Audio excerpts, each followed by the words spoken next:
Hello, അപ്പോൾ നമ്മൾ formula revision series day 12 ആണ്.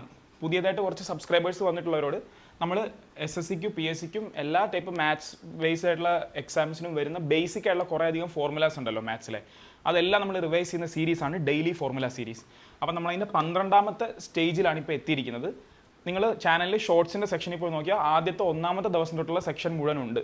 അപ്പോൾ നിങ്ങൾ എല്ലാം പോയി നോക്കി നിങ്ങൾ റിവൈസ് ചെയ്യുക. ഞാനൊരു പ്ലേലിസ്റ്റ് തന്നെ ഉണ്ടാക്കി ഞാൻ ഇപ്പോൾ ഇടാം. ഈ വീഡിയോ ഇട്ടതിന് ശേഷം ഒരു ഷോർട്ടിൻ്റെ പ്ലേലിസ്റ്റ് ഇടാം. അപ്പോൾ നിങ്ങൾ ഒന്നാമത്തെ ദിവസം തൊട്ട് ഈ ദിവസം വരെയുള്ള എല്ലാം വീണ്ടും വീണ്ടും പോയി റിവൈസ് ചെയ്യുക. എന്നാലേ നിങ്ങൾക്ക് ഡെയിലി അത് ഓർമ്മയിരിക്കുള്ളൂ, പരീക്ഷയ്ക്ക് വരുമ്പോൾ യൂസ്ഫുൾ ആവുള്ളൂ.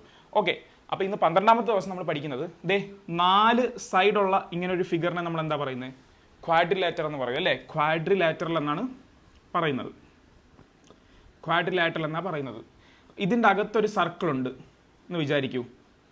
ഇൻസ്ക്രൈബ് ചെയ്തിരിക്കുന്ന സർക്കിൾ, ഒരു ഫിഗറിൻ്റെ അകത്തൊരു സർക്കിൾ വരുമ്പോൾ അതിനെ ഇൻസ്ക്രൈബ് എന്നും,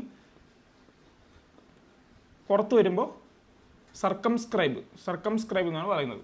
ഓക്കെ, അപ്പോൾ ഇങ്ങനെ ഒരു സർക്കിൾ ഇൻസ്ക്രൈബ് ചെയ്തിട്ടുണ്ട്. ഇതിൻ്റെ സൈഡുകൾ നമ്മൾ കോണുകൾ ABCD എന്ന് വിളിക്കാം. അപ്പോൾ ഇതിൻ്റെ സൈഡ്സ് തമ്മിൽ ഇങ്ങനെ വരുമ്പോൾ ഇതിൻ്റെ സൈഡ്സ് തമ്മിലൊരു റിലേഷൻഷിപ്പ് ഉണ്ട്. അതെന്ന് വെച്ച് കഴിഞ്ഞാൽ ഓപ്പോസിറ്റ് ആയിട്ടുള്ള സൈഡ്സിൻ്റെ സമ്മ് തുല്യമായിരിക്കും. അതായത് ഇതെന്താ?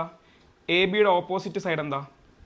AB + DC എന്ന് പറയുന്നത് ഈ ഓപ്പോസിറ്റ് സൈഡിൻ്റെ AD + ഇതെന്താ? BC. ഓക്കെ, വളരെ സിമ്പിളായിട്ടുള്ള കാര്യമാണ്, ഒരുപാട് കോംപ്ലിക്കേഷൻ ഒന്നും ഇല്ല. അപ്പോൾ ഞാൻ നിങ്ങൾ പറഞ്ഞ പോലെ എല്ലാം മുമ്പുള്ളതും പോയി കാണുക. അതുപോലെ തന്നെ നമ്മൾ ഇന്നലെ പറഞ്ഞ പോലത്തെ പോളിറ്റിയുടെ ഫസ്റ്റ് ചാപ്റ്ററും CGL മെയിൻസ് എഴുതുന്നവർക്കുള്ള ഇൻറ്റൻസ് റിവിഷൻ സീരീസും ഇന്ന് ഒരു നൈറ്റോടുകൂടെ നമ്മൾ അപ്ലോഡ് ചെയ്യുന്നതായിരിക്കും.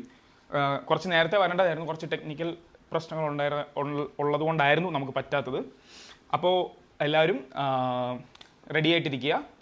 CGL എഴുതുന്ന പിള്ളേരും GKക്ക് പോളിറ്റി പഠിക്കാൻ റെഡി ആയിട്ടിരിക്കുന്ന കുട്ടികളും റെഡി ആയിട്ടിരിക്കുക. ഓക്കെ, അപ്പോൾ അത് താമസിയാതെ വരുന്നതായിരിക്കും. All the best.